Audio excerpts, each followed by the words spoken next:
Hello friends, പുതിയൊരു വീഡിയോയിലേക്ക് സ്വാഗതം. ആധാർ അപ്ഡേറ്റ് ചെയ്യുന്നതിനുള്ള ഡോക്യുമെന്റ്സ് എല്ലാം UIDAI പോർട്ടൽ വഴി സൗജന്യമായി പുതുക്കാനുള്ള സമയം സെപ്റ്റംബർ 14 വരെ നീട്ടിയിട്ടുണ്ട്. 10 വർഷത്തിനൊരിക്കൽ ആധാർ അനുബന്ധ തിരിച്ചറിയൽ രേഖകളെല്ലാം അപ്ഡേറ്റ് ചെയ്യാനാണ് UIDAI നിർദ്ദേശിക്കുന്നത്.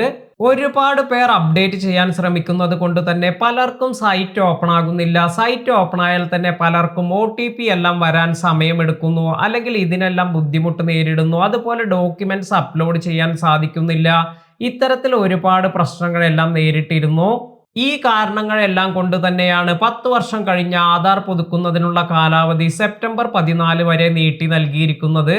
ഇത്തരത്തിലുള്ള പ്രശ്നങ്ങളൊന്നും ഫേസ് ചെയ്യാതിരിക്കാൻ സെപ്റ്റംബർ 14 വരെ വെയിറ്റ് ചെയ്യാതെ പെട്ടെന്ന് തന്നെ നിങ്ങളുടെ ആധാർ സൗജന്യമായി അപ്ഡേറ്റ് ചെയ്യുക. എങ്ങനെയാണ് നമ്മുടെ ആധാർ മൊബൈൽ ഫോൺ യൂസ് ചെയ്ത് പുതുക്കേണ്ടത് എന്നതിനെ കുറിച്ച് അറിയാത്തവർക്ക് വേണ്ടി ഞാനൊരു വീഡിയോ ചെയ്തിട്ടുണ്ട്. ഈ ഒരു വീഡിയോയുടെ ലിങ്ക് ഞാൻ എൻ്റെ ഡിസ്ക്രിപ്ഷൻ ബോക്സിൽ നൽകാം. ഇന്നത്തെ ഈ വീഡിയോ നിങ്ങൾക്ക് എല്ലാവർക്കും ഉപകാരപ്പെട്ടു എന്ന് കരുതുന്നു. വീഡിയോ ഇഷ്ടമായെങ്കിൽ ലൈക്ക് ചെയ്യാനും ഷെയർ ചെയ്യാനും മറക്കാതിരിക്കുക. പുതിയ അറിവുകളുമായി മറ്റൊരു വീഡിയോയിൽ കാണാം. താങ്ക്